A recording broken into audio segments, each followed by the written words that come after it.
keďže to máme zdramatizované v čítanke, tak sa dá na takých malých hercov aj my. Máme tam viacero vystupujúcich. Vedeli by ste mi povedať, o čo sa rozprávne jedná? Miriamka. Rozprávne sa jedná, ako kráľ vyhnal svoju dceru na rúbku. Prečo ju vyhnal?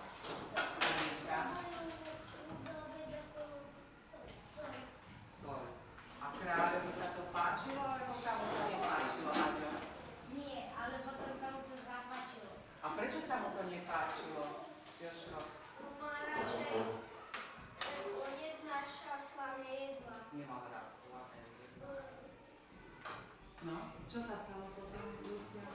Potom ustanovi za kráľom a stretla ženičku. Stretla ženičku a čo dala ženička Maruške? A to stačilo pre celé kráľovstvo? Tá hĺbka soli? Prečo? Lebo s nej nikdy neobudne, tak to stačilo pre celé kráľovstvo. Riadi mužika, ale v skutočnej rozprávke to bola taká stará ženička. Takže, kráľa náleží čítať Miško. Iba tričer, čo sa dá robiť? Aj keď vidím ženy na tróne, nerad musím jednou z tých dievčat ustanoviť iba aby vládol po mojej smrti. Lenže ktoré som spravodlivý, odovzdám vládu tej, ktorá ma najväčšie ľúbi. Dcery moje potesem. Tu sme, otecko, o čo ide? Ide o to, aby ste mi pekne povedali po najstaršej, po najmladšej povedali, ktorá z vás ma ako ľúbi. Ja najstaršia ťa, otecko môj, ľúbim viac ako zlato. Ja prostredná ťa, otecko môj, ľúbim viac ako striebro. A ty, Maruška? Ja ťa ľúbim, otecko môj, viac ako som. Čo, ty najničvodnica, ty ma ľúbiš viac? Iba viac ako som. Zabudla si, aké dačkovstvo mala so slanými jedlami, vy ste si nejaké. Ty, ale Maruška, kde si? Stratila sa vám z očí, otecko, ak ste jej prikázali. Vôbec nič som jej neprikázal, je to malé nedorozumenie. Ja som Maruška, najmladšia kráľovská dcera. Otec mi prikázal, aby som sa mu stratila z očí, lebo ho ľúbim iba viac ako som. A tak teraz budím po lesoch, kam jeho oči nedovidia a som už od toho strácania sa otcom očí taká vysmilená, že by som nedokázala podvidniť ani slámku. Ani ja by si dokázala podvidniť, Maruška? To si, kde si? Ty ťa iba počujem a nevidím. Ja by som ti mal byť za čo vďačný. Rada by som, môj piermužik, milý piermužik, ale skutočne nevládnem. Tak sa teda podvidním sám. Ďakujem ti, Maruška, že si ma nepodvidla. Naučila si ma spoliehať sa na vlastné sily a z vďačnosti za to ti môže predsa len dačo podarovať. Vezmi si túto hĺbku soli zo solnej jaskyne, ktorú stráži. Vidíš, nie sám som ľudí do toho povolný chvíľ. Taká Tyže by hlúpo nevysťahnuli. Ľudka soli, z ktorej nikdy neubudne. Veď je to vynález. Ale tu je v mojom kráľovstve, odtedy som vyhnalý vyhnal Marušku. Veru zle. Celý, ktoré nechaj si svoj dar. Iste je to niečo zo zlata alebo zo striebra a pre mňa už zlato ani striebro nemá cenu. Soľ je cennejšia zo všetkého. A ja hlúpy som v nedorozumení vyhnal Marušku, ktorá ma ľúbila tak ako nikto, pretože ma ľúbila ešte viac ako soľ. Tiež by sa mi vrátila.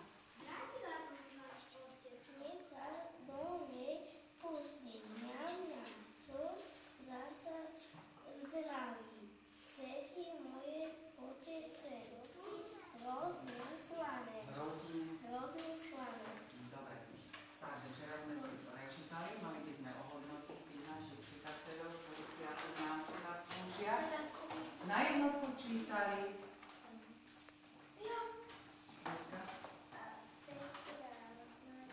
Oni mali ale krátučké texty, skôr by som ohodnotila tých, čo čítali Kráľa a Marušku, pretože majú dlhšie texty. Nikolka? Postavte sa Kráľa, ktorý čítali. Ktorý z kráľov si zaslúži jednotku. To je čítanie. Pozor, pri čítaní dávame dôraz na veľky, na čiarky, na mäkké slabiky, na mäkčenie a tak ďalej. Jožko? Darkovi jednotku.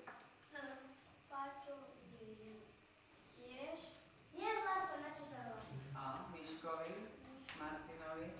Mne sa najviac páčilo Miškové a Martinové čítanie, Maťové a Dankové to bolo taká slabšia jednotka skôr, ale Danko sa na tom čítaní dobrú známku. Peter? Dankino to bolo čítanie to také troška slabšie, áno, Mirka čítala krajšie. Dobre, sadneme si.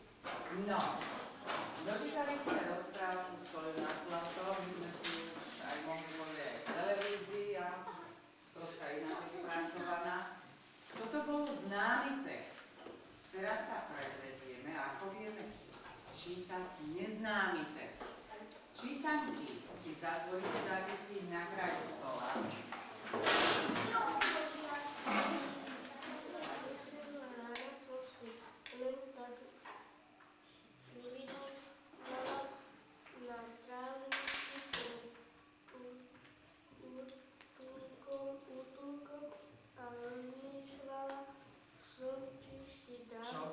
Čo si dá na raňajky, odtažu ma vyrušila prichádzajúca dávka. Privízli nové psíka. Stačí? Našli zatvoreného v pivnici. Drevo som Zvedavo zodvihla som ešte raz. Zvedavo som zodvihla hlavu. Bol oveľa väčší ako ja. Jeho srdc bola zlatistá, ale teraz bola celá polepená a špinavá.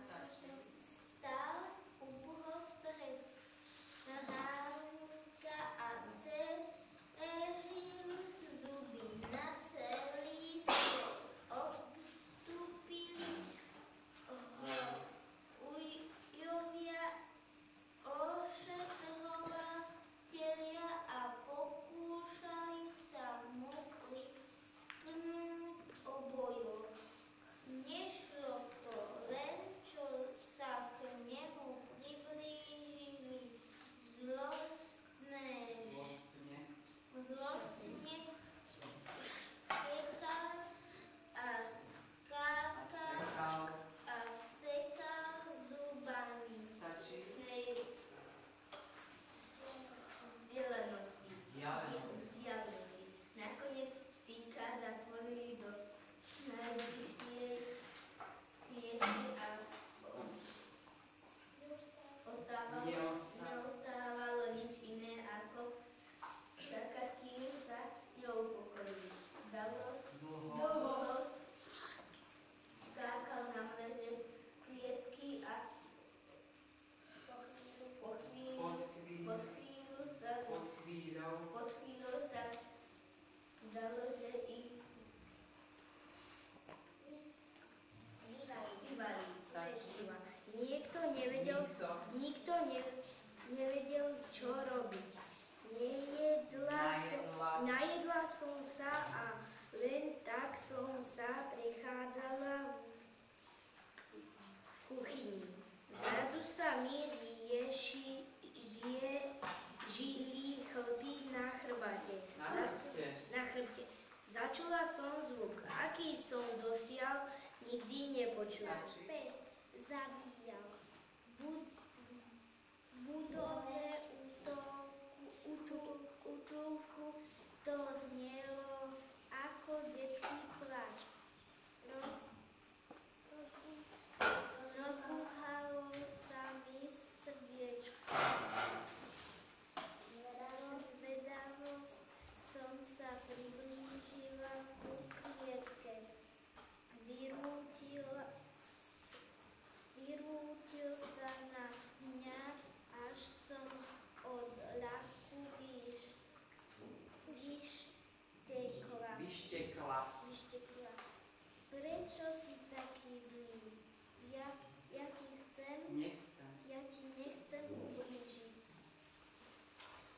Stačí?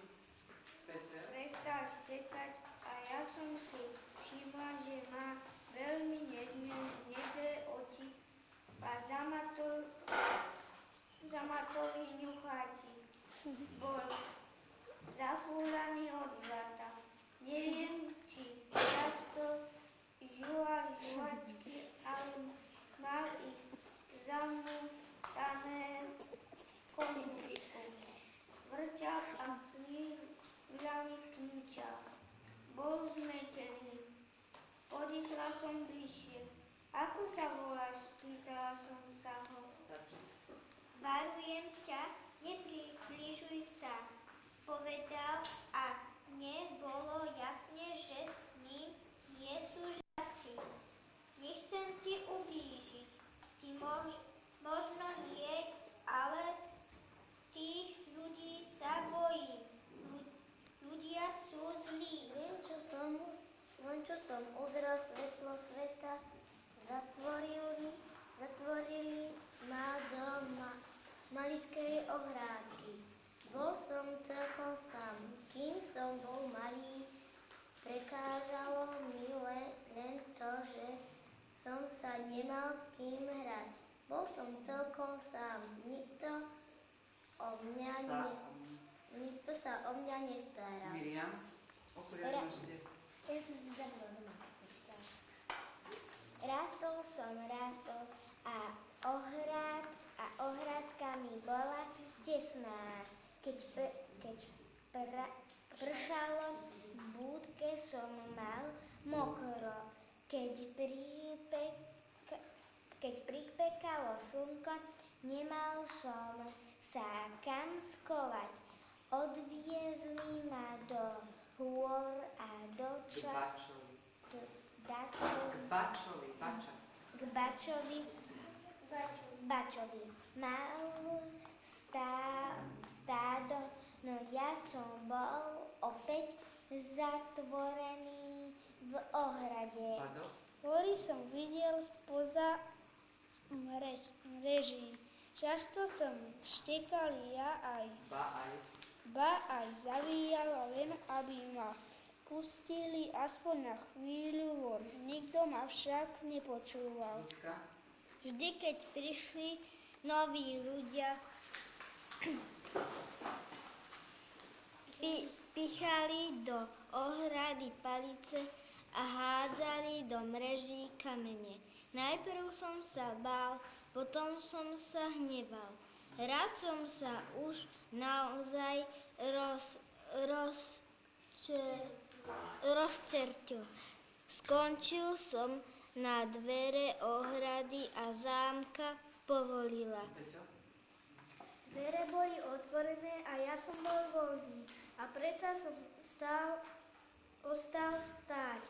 Bol som zmetený. Smiali sa mi a kričali na mňa, že som guláš. No koho by to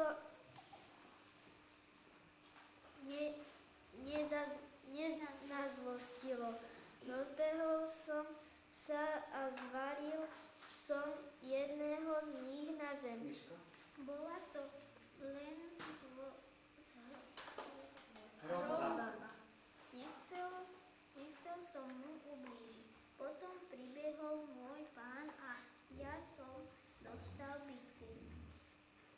Putoval som z rúk do rúk a ľudia so mnou zaobchádzali ako so šelmou.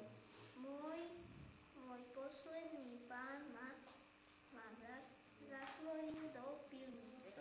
Svetri si mi občas nosil jesť. Stále som hľadoval. Roky bežali a ja som v tej pivnici zostarol. Teraz mám 8 rokov a to je veľmi veľa, lebo jeden sýrok je toľko ako 7 ľudských náky a ja mám z nich strach.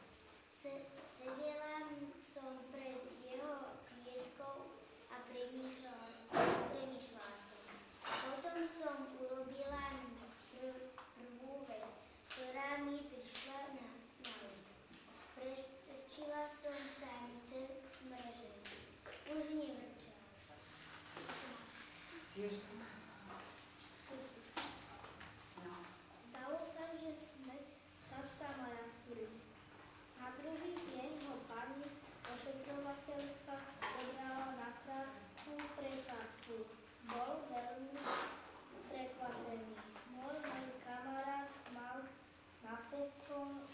pastier.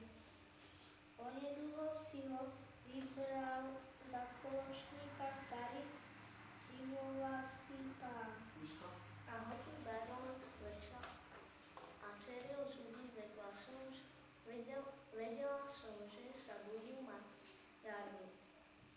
My zvieratka to vieme vycítiť. Rozlúčili sme sa pohľadom.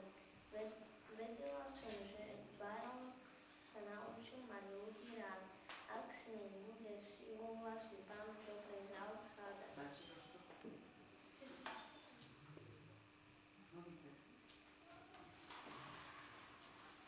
Ja som ho nevidela, ale vždy, keď vidím snímkov zatvorených, tesný obrátať, pomyslím si na baróna. Medzi nami však žije veľa psíkov, aj iných zvieratiek, ktoré sa trápia tým, že sú sami. No, stačí, Adrika? Chýba im láska, ktorú čakajú od nás ľudí. Nakreslite nám, kde sa zvieratka cítia najlepšie a kde sú šťastné. Najkrajšie kresbičky odmeníme peknými nálepkami. Stačí? Dobre? Zostav. Ovce zahnali valasy do dediny a hneď po nich sa na dlhú púť do nebeského salaša pobrala aj chudera bačová žena. Na štedrý večer nemá nikto sedieť pri stole, má sám.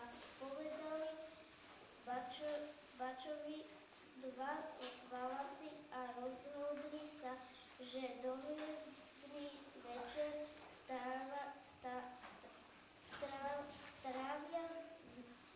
v Trojici. Marienka? Všetko si zadovážili, len keď prišla reč na rybu, nevedeli čo a ako. Nakoniec sa rozhodli, že budú chodiť k rybníku. Týždeň, dva. Čo to rybám hodia? Nuž keď príde čas, isto sami vyskáču na breh. Do priračnej vody hádali rybám kukuricu.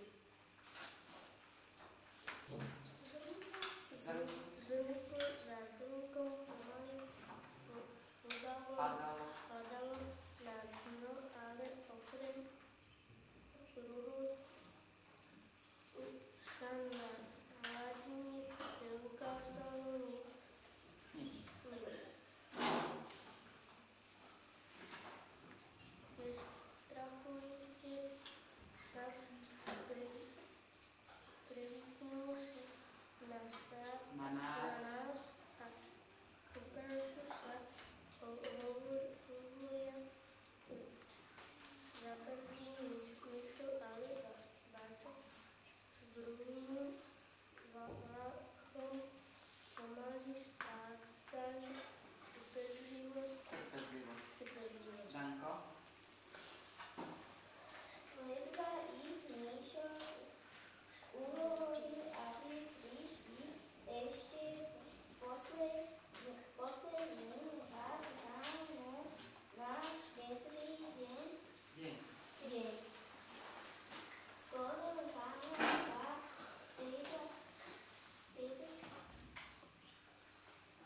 Vybrali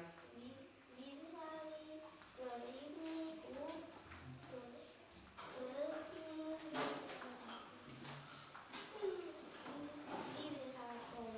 od dverá.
aj zo športu môže byť, to je úplne jedno, šport z akej oblasti, proste aby si sa niečo dozvedel. Áno, aby si čítal a rozprávky máte čítať samozrejme každý deň. Takže, takto sa to čítal. Čo čítal Marek doma v priebehu víkendu? Príručku malých svišťov, no vidíš, tak povedz nám, čo si sa tam dozvedel. Veľa si majáka. Koľko si toho prečítal? 10. Fíha, dobre. Tanko, pozor na tú prvú slaviku dávame. Marko, Pinko. Lucia?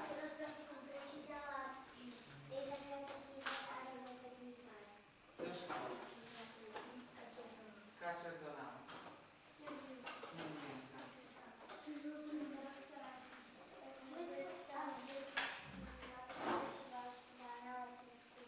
Na letisku. Dobre. Miško? Ako? A je tam aj text? No, písané. Mal si čo čítať? Ako? A čo si sa tam po Vianočnej dielni dozvedel? Čo tam? No, to bola prvá rozprávka a... Len jednu sa prečítal? Dve, ale tej druhej neviem názov. Nevadí, tak čo bolo vo Vianočnej dielni? Tam začal fúkať vetrík a...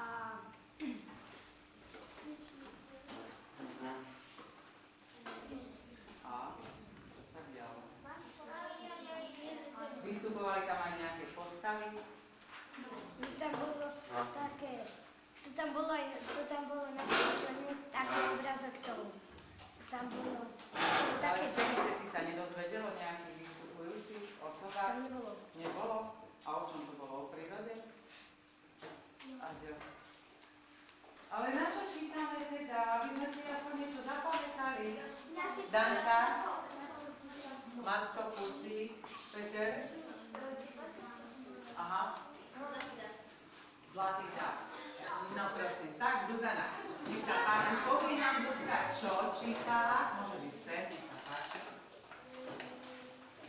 Aká to bola rozprávka? Povedz, aby sme vedeli. To bola skvelá pajková šibáctva na letisku. No nech sa páči, čo si sa dozvedela? Že A už máme prvú vetu, nezačíname slovíčkom že. jedna trieda, tá trieda bola druhá C a oni išli na výlet do Moskvy. Tak oni sa vracali a vtedy im oznámil, že aby sa do toho popozerali z lietadla, že A to je začiatok vetu. Prečo sa mali dobre pozerať z lietadla? na Pajko, že on nechcel niečo prekaziť. Že on nechcel niečo prekaziť, aby ho išli aby ho nasledovali z lietadla. Potom chceli pristať a oni nemohli, lebo jedno dievčatko sa nechcelo sa pripútať. Tak ju stále nechceli, aby sa pripútalo, ono stále nechcela a stále sa odúvalo. A potom vyhlásili, keď sa to dozvedeli tí rodičia, čo tie deti čakali na letisku dole, čo ich tam čakali, tak oni povedali, že ako to dievčatko zle vychovali. Ďalej. Nepatria do... Povedz nám, Ľudská, akú knižku si čítala? Slovenské rozprávky som prečítala, najprv som prečítala Tri zakliaté kniežatá a potom Rovnopekný pár. Tak, o ktorej nám tu sa povedz. Rovnopekný pár. Nech sa páči. Bola raz jedna žena a muž, ktorí mali toľko pokladu, že sa im nejaký kráľ ani kráľovna nemohli vyrovnať. A potom, ale im to nestačilo a boli čoraz roka smutnejší, lebo nemali potomka, ktorému by to bohatstvo po ich smrti zverili. Boli z toho nešťastní z roka na rok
No, spomenieme si potom, rušíš potom rozprávanie, možno aj preto zabudnú. Aďo. Ja som čítal Synovca medvedov, som prečítal prvú kapitolu na stope. Tam bolo, že išli dvaja zalesarci pri hraniciach, kde sa stretávali tri štáty. Jeden bol chudý a dlhý, vyše 2 metrov, a ten druhý bol tučný a malý, že bol skoro ako guľa. Ten chudý mal slabého malého oslíka, že nohami dosiahol až na zem, a ten tučný mal silného Koňa. rýchleho koňa a miesto sediem nemali sedla, ale ten tučný, on mal z chrbáta, z vlku a kožu, a ten chudý, a ešte som niečo zaudal, ten tučný mal pani učiteľka, pomôžte mi, jak sa to volá, do čoho sa dávajú nohy? Opýta. Nie. Stupa. Nie. Lavor? Stupa. Postroj, nie postroj. Ako sa to volá? Hýbe. Ostrohy. Ostrohy, nie? No,